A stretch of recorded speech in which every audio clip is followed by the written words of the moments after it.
Hello friends, welcome to our YouTube channel. Practical React JS की इस series में आज हम देखने वाले हैं क्लास कंपोनेंट्स। आज हम पढ़ेंगे क्लास कंपोनेंट्स के बारे में। अभी तक हमने फंक्शनल कंपोनेंट के बारे में बहुत पढ़ा है। फंक्शनल कंपोनेंट से हमने बहुत सारे रीयूजेबल कंपोनेंट्स भी बनाए हैं, मॉडल्स भी बनाए हैं, इनपुट कंपोनेंट्स भी बनाए हैं। तो आज की इस वीडियो में क्लास कंपोनेंट के बारे में पढ़ेंगे, सीखेंगे कि किस तरीके से क्लास कंपोनेंट पे हम काम कर सकते हैं। इस वीडियो में हम देखेंगे एक प्रोजेक्ट क्या रहने वाला है। हम क्लास कंपोनेंट्स को यूज़ करके एक काउंटर ऐप बनाएंगे जिसमें क्या होगा कि हमारे पास दो बटन होंगे, एक इंक्रीमेंट और एक डिक्रीमेंट। इंक्रीमेंट पर जब हम क्लिक करेंगे, जो ये वैल्यू है वो एक से इंक्रीमेंट हो जाएगी, या फिर जो भी वैल्यू हम डिसाइड करेंगे कि 5 से इंक्रीमेंट करना है या 2 से इंक्रीमेंट करना है, वो उससे इंक्रीमेंट हो जाएगी।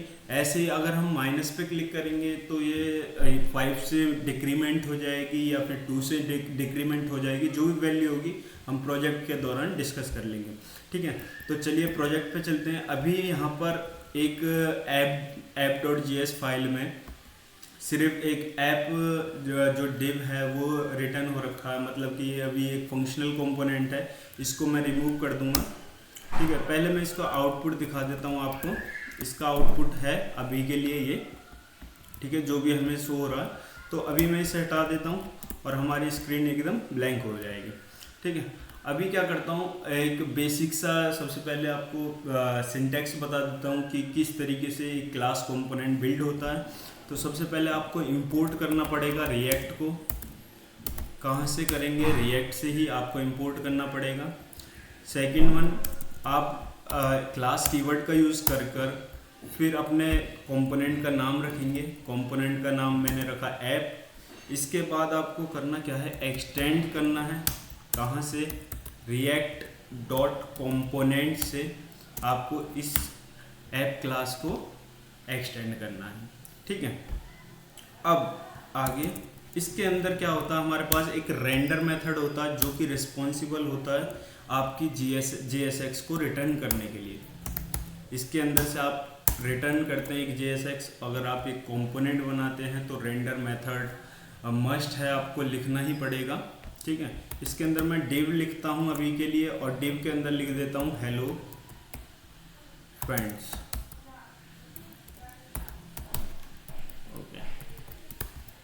तो अभी क्या है, एरर दे रहा है क्योंकि अभी हमने इस ऐप जो कंपोनेंट बनाया है उसको एक्सपोर्ट नहीं करा है। तो इसको एक्सपोर्ट डिफ़ॉल्ट कर देंगे, एक्सपोर्ट डिफ़ॉल्ट करेंगे ऐप को, और अभी हमारा कुछ आउटपुट कुछ इस तरीके से दिखाई देगा, ठीक है। ये हमारा एक बेसिक कंपोनेंट बन चुका है जिसके अंदर हमने देखा कि अगर हमें कोई क्लास कंपोनेंट बनाना है तो हमें क्लास यूज़ करना पड़ेगा। उसके बाद रिएक्ट के अंदर से हमें एक कंपोनेंट निकालना पड़ेगा। आप इसको कुछ इस तरीके से भी लिख सकते हैं, डायरेक्ट इस कंपोनेंट को, कंपोनेंट क्लास को आप यहाँ से भी निकाल सकते हैं और डायरेक्ट इसको यहाँ पर यूज़ कर सकते हैं अगर आप चाहें तो, ठीक है। दोनों ही तरीके से आप कर सकते हैं, दोनों का मतलब सेम ही है। तो ये एक हमारा बेसिक कंपोनेंट बन गया है। अब हम देखते हैं हमारा प्रोजेक्ट क्या है। प्रोजेक्ट में सबसे पहले हमें एक रीयूजेबल बटन बनाना पड़ेगा जिसमें कि सिर्फ बैकग्राउंड कलर चेंज हो रहा है और एक ये जो प्लस और माइनस का जो टेक्स्ट है बस वो चेंज हो रहा है। तो एक रीयूजेबल कंपोनेंट बनाते हैं। तो मैं सबसे पहले क्या करता हूँ, एक कंपोनेंट नाम का एक फोल्डर बना लेता हूँ, कंपोनेंट, और फोल्डर स्ट्रक्चर हम लेके चलेंगे जो भी हमारे कंपनीज में यूज़ होता है। कंपोनेंट्स नाम का एक फ़ोल्डर रखेंगे, उसके अंदर एक और फोल्डर होगा बटन नाम का, क्योंकि हम एक बटन कंपोनेंट बना रहे हैं, ठीक है। इसके अंदर एक फ़ाइल बनाऊंगा index.js नाम की, जिसके अंदर एक कंपोनेंट होगा, और इसके अंदर ही हम styles.cs है जो कि रिस्पॉन्सिबल होगी सिर्फ इस बटन के स्टाइल के लिए, ओके। तो अभी कंपोनेंट बनाना शुरू करता हूँ। सबसे पहले मैंने आपको बताया इंपोर्ट करना होता है हमें रिएक्ट से।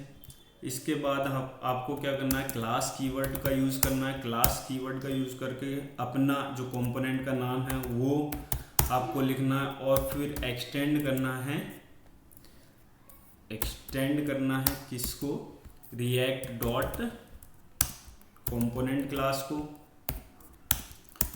और इसके अंदर अगर आपको JSX रिटर्न करनी है तो रेंडर मेथड का यूज़ करना ही पड़ेगा। रेंडर मेथड एक लाइफ साइकिल मेथड है, जो कि हम जब लाइफ साइकिल मेथड्स के बारे में पढ़ेंगे तब मैं आपको उसके बारे में बताऊंगा। इसके अंदर से आपको रिटर्न करना होता है JSX। तो मैं क्या करता हूँ, इसके अंदर से एक अभी के लिए बटन रिटर्न करता हूँ, जिसका टेक्स्ट कुछ भी मैं अभी के लिए टेक्स्ट लिख देता हूँ। ओके, इसके बाद जब हम कोई कंपोनेंट बनाते हैं उसको एक्सपोर्ट भी करना होता है, एक्सपोर्ट डिफ़ॉल्ट, और मैं इस बटन को एक्सपोर्ट कर दूँगा। अब इसको यूज़ करना है हमें, तो कैसे यूज़ करेंगे, app.js के अंदर जाएंगे, जहाँ पर हमने ये लिखा है अभी मैं इसको रैप कर देता हूँ एक एम्प्टी डिव के साथ, और मैं इसका टाइटल चेंज कर देता हूँ। सबसे पहले हेलो फ्रेंड्स की जगह इसको कर देता हूँ काउंटर ऐप, यस। और इसके बाद मैं अपना बटन कंपोनेंट को यहाँ पर डायरेक्टली यूज़ कर लूँगा। और ये बटन कंपोनेंट हमने इंपोर्ट कर लिया है। जैसे ही आप क्लिक करते हो, जैसे ही आपका VS कोड सजेशन देता है, आप क्लिक करोगे तो ये डायरेक्टली इंपोर्ट हो जाएगा। और अभी देखते हैं कैसा दिख रहा है।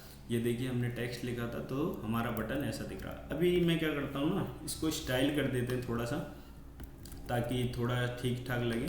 तो मैं अभी के लिए इसको हार्ड कोडेड प्लस दे देता हूँ, तो इसके हिसाब से मैं इसको दे दूँगा। तो मैं इसको क्लास नेम देता हूँ बटन, ठीक। और एक इसको स्टाइल नाम की प्रॉपर्टी दे दूँगा। छोड़ो, अभी स्टाइल नाम की प्रॉपर्टी नहीं देते, जब मैं रीयूजेबल बताऊँगा तब इसको देंगे। तो सबसे पहले मैं क्या करूँगा, यहाँ जाऊँगा style.css फाइल में और इस क्लास को सेलेक्ट कर लूँगा। सेलेक्ट करने के बाद बैकग्राउंड कलर इसको दे दूँगा लेट से ब्लू। ओके, ब्लू ज़्यादा हो जाएगा तो इसको थोड़ा हल्का कर लेंगे यहाँ से, यस। ये कलर सही है, बैकग्राउंड कलर हो गया हमारे पास। फ़ॉन्ट साइज़ हो जाएगा इसका, मैं रख दूँगा 20 पिक्सल्स। और फ़ॉन्ट कलर हो जाएगा इसका, कलर दे देंगे हम इसको #FFF वाइट कलर दे दिया।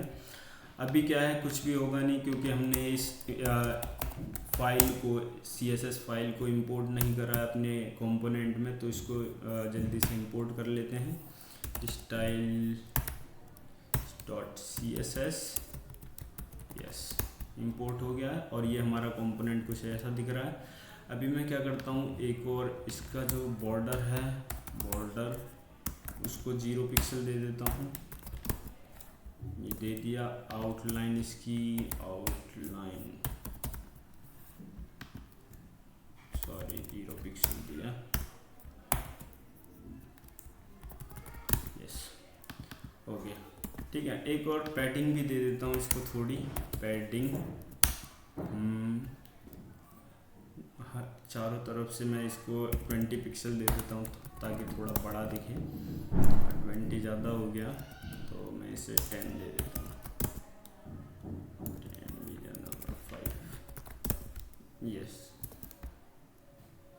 5 और इसको 10 पिक्सल, या अब सही दिख रहा है। इसके बाद ये बटन हो गया हमारे पास। इसकी जो डिफ़ॉल्ट स्टाइलिंग है यही रहने वाली है। इसके बाद इसको हमें रीयूजेबल बनाना है। रीयूजेबल के लिए एक तो इसका हमें स्टाइल चेंज करना है। स्टाइल में हमें सिर्फ बैकग्राउंड कलर चेंज करना है। तो हम क्या करेंगे, यहाँ पर जाएंगे और सबसे पहले स्टाइल लिखेंगे। स्टाइल के अंदर क्या है, हमें स्टाइल ही पास कर देना है। स्टाइल पास कर दिया, पर ये स्टाइल आ कहाँ से रहा है, दिस डॉट प्रॉप्स डॉट, ये बाय डिफ़ॉल्ट जो क्लास कंपोनेंट्स हैं इनके अंदर एक by default this dot props नाम की प्रॉपर्टी होती है, जिसको आप डायरेक्टली एक्सेस कर सकते हैं रिएक्ट डॉट कंपोनेंट के द्वारा। तो दिस डॉट प्रॉप्स करके आप जो भी यहाँ प्रॉप्स भेजोगे वो एक ऑब्जेक्ट के थ्रू यहाँ पर आ जाएगा और हम इस ऑब्जेक्ट को यहाँ पर डायरेक्टली पास कर देंगे। दूसरा हमें भेजना है यहाँ पे इस बटन का टेक्स्ट, तो टेक्स्ट भेज देंगे यहाँ पे this dot props dot text करके, this dot props dot text कर देंगे। ओके, तो ये दोनों हमने यहाँ से भेज दिया, मतलब यहाँ पे रिसीव कर लिया। अब यहाँ पर आप क्या कर सकते हैं, यहाँ पर इसको भेज भी सकते हैं। टेक्स्ट मैंने भेजा यहाँ पर, टेक्स्ट सपोज मैंने अभी प्लस भेजा, और दूसरा मैंने भेजा यहाँ से स्टाइल में मैंने भेज दिया एक ऑब्जेक्ट जिसका बैकग्राउंड कलर मैंने इसका दे दिया अभी के लिए रेड। ठीक है, रेड कलर दे दिया, यहाँ पर रेड कलर आ गया, प्लस आ गया। अगर मैं टेक्स्ट चेंज करता हूँ, टेक्स्ट चेंज करा, यहाँ पर टेक्स्ट भी चेंज हो रहा है। ठीक है, कुछ और टेक्स्ट देता हूँ और कुछ टेक्स्ट भी आ जाएगा। तो ये हमारा एक तरह से रियूजेबल कंपोनेंट बन चुका है। तो अभी मुझे यहाँ पर स्टाइल नहीं चाहिए, क्योंकि मेरा जो प्लस वाला बटन है वो बाय डिफ़ॉल्ट जैसा मैंने बनाया था वैसा ही चाहिए, और दूसरा बटन मुझे ग्रे कलर में चाहिए। तो मैं इसमें स्टाइल दूंगा, और मैंने यहाँ पे माइनस दिया, और यहाँ पे मैं स्टाइल दूंगा इसका style equals to background colour,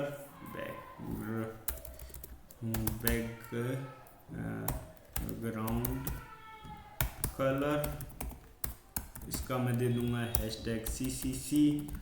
और जो भी आप स्टाइल देना चाहें वो दे सकते हैं। जैसे इसको मैं पैडिंग भी देना चाहूँगा, पैडिंग ये क्या है, जो भी हमने वहाँ पर स्टाइल लिखी है उसको ओवरराइड करेगा, जो उसकी प्रॉपर्टी पहले से लगी है वो रहने देगा, और जो हम यहाँ से भेजेंगे उसको फर्स्ट प्रायोरिटी मिलेगी। तो मैं इसको 5 पिक्सल्स एंड इसको मैं 15 पिक्सल्स दे दूँगा। या हो गया। इसके बाद ये दो हमारा पास हो चुके हैं। एक टेक्स्ट का कंपोनेंट बनाएंगे। ठीक है, टेक्स्ट का कंपोनेंट बनाना ना बनाना आपकी मर्जी है। मैं यहाँ पे क्या करता हूँ, चलो बना ही लेते हैं। एक टेक्स्ट कंपोनेंट बनाते हैं यहाँ पे, ताकि आपकी थोड़ी प्रैक्टिस हो जाए। ठीक है, टेक्स्ट कॉम्प मैंने इसका नाम दे दिया। इसके बाद यहाँ पर मैं क्या करूँगा, इसको दे दूँगा index.js। सॉरी, ये बटन के अंदर ही बन गया, टेक्स्ट के अंदर बनाना index.js फाइल। ओके, फिर से आपको इंपोर्ट करना है। सबसे पहले इंपोर्ट रिएक्ट को करना है। ठीक है, इसके बाद क्लास कीवर्ड का यूज़ करके आपको क्लास का नाम रखना है। मैं इसका टेक्स्ट कॉम्पो दे देता हूँ, और ये एक्सटेंड कहाँ से करेगा, extend from react dot component. यहाँ से इसके अंदर मैंडेटरी जो रेंडर मेथड है वो हमें कॉल करना ही होगा, और यहाँ से रिटर्न करना होगा एक JSX। ओके, JSX में क्या होने वाला है, JSX में होने वाला है जो भी आप लिखने वाले हो H1 टैग, और जिसके अंदर आएगा this.props.text या फिर काउंट कर देते हैं काउंट। ठीक है, जब आपने कंपोनेंट बनाया है तो इसको आपको एक्सपोर्ट भी करना होगा। एक्सपोर्ट डिफ़ॉल्ट करेंगे, एक्सपोर्ट डिफ़ॉल्ट टेक्स्ट कॉम्पो, ये हमने कर लिया। और अब आप यहाँ पर इसको डायरेक्टली यूज़ कर सकते हैं app.js फाइल में। अभी मैंने इसको स्टाइलिंग नहीं दी है, तो कॉम्पो या, और मैं इसमें टेक्स्ट अभी के लिए क्या लिख देता हूँ, काउंट = तो अभी हमारा कुछ इस तरीके से दिखाई दे रहा है। तो मैं क्या करता हूँ, इसको भी थोड़ा स्टाइल दे देते हैं। div लिया मैंने, और इन सबको एक स्ट्रिंग में पैक कर दिया। ओके, इसका मैं नाम रख देता हूँ क्लास नेम, इसका रख देते हैं काउंटर कंटेनर। यस, और app.js फाइल में इसकी हम स्टाइलिंग लिख देंगे। उससे पहले हमें app.js फाइल और app.css फाइल को यहाँ पे इंपोर्ट करना होगा। इंपोर्ट app.css फाइल इंपोर्ट हो चुकी है, और यहाँ पर हम इसको स्टाइल लिख देंगे। तो क्या करता हूँ मैं, इसको सबसे पहले डिस्प्ले फ्लैक्स देता हूँ। फ्लैक्स दिया, ये आ गया। ओके, इसको मार्जिन ऑटो दे देते हैं ताकि ये थोड़ा बीच में आ जाए। बैकग्राउंड कलर देके देखते हैं कितनी जगह ले रहा है बैकग्राउंड कलर। ये फुल विड्थ ले रहा है इसलिए ये नहीं आ रहा, तो इसको विड्थ दे देते हैं हम कुछ। विड्थ इसको दिया मैंने 40%। 40% मैंने इसको विड्थ दिया और दे देते हैं इसको मार्जिन ऑटो दिया, ये बीच में आ गया है। और एक और जो ये है हमारा, इसको भी एक डिव के अंदर ले लेते हैं ताकि ये भी हमारा आ जाए डिव।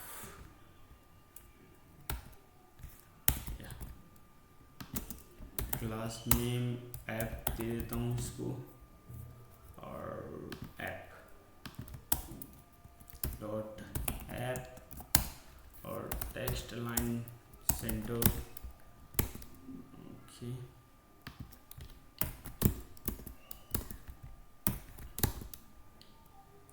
ओके, इसको मार्जिन टॉप दे देता हूँ, इसको मैं 50 पिक्सल्स।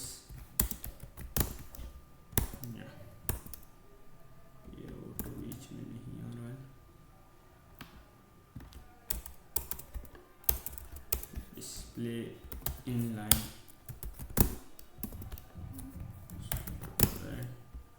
या अब ये ऊपर नीचे आ रहा है, कोई दिक्कत नहीं है। तो फ्लैक्स ही देते हैं इसको, फ्लैक्स, और इसको विड्थ ही देते हैं, विड्थ 40%। ओके, 50 दे देते हैं, 50%, या ठीक है। बॉर्डर दे देते हैं, border 1 pixel solid stick CCC, या ऑर्डर दिया। और इसको देते हैं जस्टिफाई कंटेंट स्पेस बिटवीन, या सो इन बटन्स को अभी विड्थ नहीं दी हुई है तो मैं इसको मिनिमम विड्थ दे देता हूँ ताकि, या फिर फ्लैक्स बेसिस दे देता हूँ।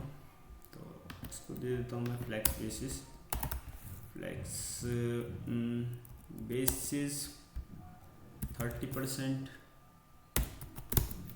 या राइट। अब अच्छा लग रहा है। अब हमारा जो CSS का काम था वो हो चुका है, हमने कर दिया है। थोड़ा इसका फ़ॉन्ट साइज़ और मैं थोड़ा चेंज करना चाहूँगा। फ़ॉन्ट साइज़ इसका कर देता हूँ 32 पिक्सल्स और बोल्ड कर देता हूँ ना, या ओके। और फ़ॉन्ट वेट इसका कर देता हूँ 800, या अभी ये हमारा सही दिख रहा है, एकदम बढ़िया दिख रहा है। अब हमें लगानी है फंक्शनैलिटी की, अगर मैं इस प्लस पे क्लिक करूं तो प्लस हो और माइनस पे क्लिक करूं तो माइनस हो, ठीक है। अभी हमने इस जो बटन है यहाँ पर, इसको स्टाइलिंग नहीं दी है, इसको देने की ज़रूरत नहीं पड़ रही है मेरे ख्याल से। थोड़ा ये जो टेक्स्ट है इसको भी दे देता हूँ मैं, क्लास नेम हेडर,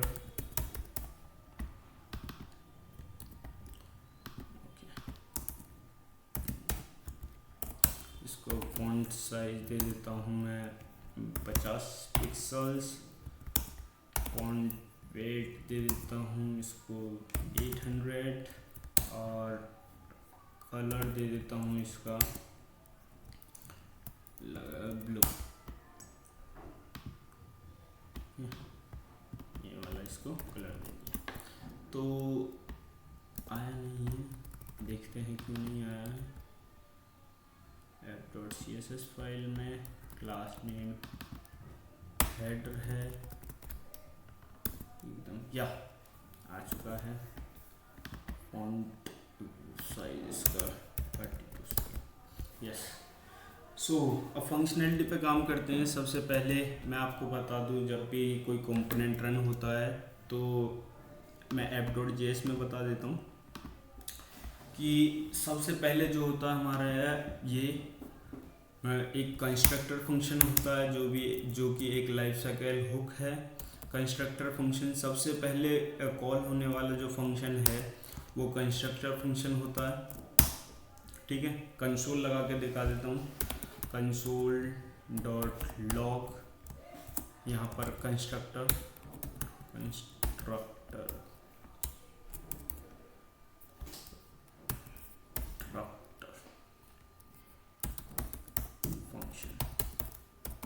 फंक्शन बोल लो या फिर मेथड बोल लो। ठीक, इसके बाद जो रन होता है दूसरा, वो रेंडर जो है, रेंडर फंक्शन है वो कॉल होता है, तो यहाँ पर रेंडर। इसके बाद जो अदर लाइफ साइकिल हुक्स हैं, जैसे कि हमारे पास कंपोनेंट डिड माउंट है, कंपोनेंट शुड अपडेट, ये सब कॉल होते हैं। तो अभी के लिए हमें उनकी ज़रूरत नहीं है, अभी हमें सिर्फ यही दो चाहिए। तो अभी मैं आपको दिखाता हूँ। यहाँ पे हमें, अगर आप कंस्ट्रक्टर कॉल कर रहे हैं तो सुपर को भी आपको कॉल करना पड़ेगा। ठीक है, वरना ये एरर देता है। यह मैं रिफ्रेश करता हूँ, ये देखिए सबसे पहले कंस्ट्रक्टर फंक्शन कॉल हुआ, उसके बाद रेंडर फंक्शन कॉल हुआ। आप बोलोगे यहाँ तो 2 बार कंस्ट्रक्टर फंक्शन कॉल हुआ। 2 बार इसलिए हुआ क्योंकि हमने यहाँ पर जो index.js फाइल है उसमें react.restrict मोड ऑन करा हुआ है, उसके अंदर डाला हुआ है। सो अगर मैं ये हटा दूंगा तो ये सिर्फ एक बार ही कॉल होगा। ठीक है, ये कंस्ट्रक्टर देन रेंडर। ओके, अभी जैसा है वैसा रहने देते हैं। ओके, इसके बाद आते हैं फंक्शनैलिटी में। अब मैंने ये क्यों बनाया, जो भी हमारी स्टेट बनेगी वो कंस्ट्रक्टर फंक्शन के अंदर बनेगी। कैसे बनेगी, जैसे आपने फंक्शनल कंपोनेंट्स में यूज स्टेट बना के स्टेट बनाई होगी, यहाँ पर वैसे नहीं बनती है। यहाँ पर डायरेक्ट आपको लिखना होगा दिस डॉट स्टेट, यही नाम रखना है आपको और इसको असाइन कर देना है एक ऑब्जेक्ट। ठीक है, अब हमारे पास क्या क्या ज़रूरत पड़ेगी, सिर्फ हमें एक काउंटर वेरिएबल की ज़रूरत पड़ेगी। काउंटर जिसको आप इनिशियल वैल्यू दे दोगे 0 या फिर काउंट दे देना। ठीक है, तो आप इसको यहाँ पर कैसे यूज़ करेंगे, इसको यहाँ पर जैसे ये काउंट लिखा है इसकी जगह आपको लिख देना है this dot state dot count. Okay, अभी यहाँ पर 0 आ रहा है। गुड, एकदम सही चल रहा है अभी। अब हमें 2 कॉल करवाने हैं, 2 फंक्शंस, इंक्रीमेंट और डिक्रीमेंट। ठीक है, तो मैं यहाँ हमेशा आप क्या करना, रेंडर के ऊपर ही अपने फंक्शंस को डिक्लेयर करना। ठीक है, जैसे यहाँ पर आपको कॉन्स्ट या वेर लगा के फंक्शन को डिक्लेयर करने की ज़रूरत नहीं है, आप डायरेक्ट नाम रखेंगे एंड देन आप इजीली इसको फंक्शन को डिक्लेयर कर सकते हैं। जैसे कि इंक्रीमेंट, मैं लिखता हूँ इंक्रीमेंट एक फंक्शन होगा। ठीक है, जो क्या करेगा कि जो भी तुम्हारे पुरानी स्टेट है उसको अपडेट करेगा। अब इसमें ना स्टेट, जैसे यूज स्टेट हमें 2 चीज़ देता था, यूज स्टेट हमें 2 चीज़ देता था, एक स्टेट वेरिएबल और एक स्टेट फंक्शन। ऐसे ही ये हमें बाय डिफ़ॉल्ट देता है दिस डॉट सेट स्टेट, यही रखना है। ठीक है, यही नाम रहेगा और इसके अंदर आप ऑब्जेक्ट पास करके इस काउंट वैल्यू को, जो भी आपके पास दिस डॉट स्टेट, जो भी आपकी लास्ट वैल्यू थी काउंट, उसमें कितना इंक्रीमेंट करना चाहते हो। सपोज मैं 5 से इंक्रीमेंट करना चाहता हूँ, जो भी, अगर मैं इस पर क्लिक कर, इंक्रीमेंट फंक्शन मेरा कॉल होता है तो 5 से इंक्रीमेंट हो जाए। ऐसे ही डिक्रीमेंट फंक्शन होगा हमारे पास, डिक्रीमेंट फंक्शन होगा। अगर मैं उस पर क्लिक करूँ तो जो काउंट की जो भी वैल्यू है वो 5 से डिक्रीमेंट हो जाए। अब बटन पे हमने ऑन क्लिक यहाँ पर डिफाइन नहीं करा था, तो सबसे पहले हमें यहाँ पे ऑन क्लिक भी डिफाइन करना पड़ेगा, क्योंकि ये हमारा रीयूजेबल कंपोनेंट है। तो ऑन क्लिक यहाँ पे डिफाइन करना पड़ेगा और इसको दिस डॉट प्रॉप्स, हम ऑन क्लिक भी प्रॉप्स के थ्रू ही मंगाएंगे, तो इसका नाम ऑन क्लिक ही रखूँगा मैं, ऑन क्लिक। ठीक है, तो हमें यहाँ पे क्या करना होगा, अभी app.js में यहाँ पे इस बटन कंपोनेंट के अंदर, थोड़ा जूम कर देता हूँ, ज़्यादा जूम हो गया, इसको बंद कर देता हूँ। ठीक, तो मैं क्या करता हूँ, यहाँ पे एक ऑन क्लिक डिफाइन कर दूंगा, click on click. On click पे क्या होगा कि जो ये दिस डॉट, आपको जो भी यहाँ पर वेरिएबल्स हैं या प्रॉप्स हैं आप उसको दिस कीवर्ड से ही एक्सेस करेंगे। दिस डॉट, जैसे कि मुझे इंक्रीमेंट अभी यूज़ करना है तो मैं क्या करूँगा, दिस डॉट इंक्रीमेंट फंक्शन को कॉल करूँगा। कॉल ऐसे नहीं करना, कैसे, एरो फंक्शन के थ्रू कॉल करना है, ठीक है। ऐसे ही मैं इसको कॉपी करूँगा और नीचे वाले में क्या करूँगा, डिक्रीमेंट फंक्शन को कॉल करूँगा, this dot decrement function. Okay, यहाँ पर आए, अब मैंने रिफ्रेश करा, सबसे पहले मैंने प्लस करा, 5 से इंक्रीमेंट हुआ, फिर 5 से इंक्रीमेंट हुआ, फिर क्लिक करा, फिर क्लिक करा, फिर क्लिक करा, ठीक है। अभी क्या है यहाँ पर बटन में अभी पता नहीं चल रहा है कि मैं क्लिक कर रहा हूँ नहीं कर रहा हूँ, तो मैं क्या करता हूँ, इसके लिए जैसे ही मैं बटन पर होवर करता हूँ तो एक तो कर्सर हो जाए पॉइंटर, दूसरा जो बैकग्राउंड कलर है ना इसका थोड़ा सा डिम हो जाए, कितना हो जाए, थोड़ा सा डिम हो जाए, ये हो जाए 0.5 इसकी ओपेसिटी हो जाए,